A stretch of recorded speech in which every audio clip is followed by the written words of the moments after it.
παιδιά, ναι. Έχουμε θέμα με τα όργανα, ρε παιδιά. Χωρίς όργανα!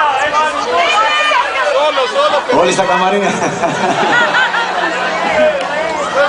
Δεν έχει καμιά τρούπα εδώ από κάτω να πούμε. Μπράβο ρε Γιάννη! Είναι πέτρα.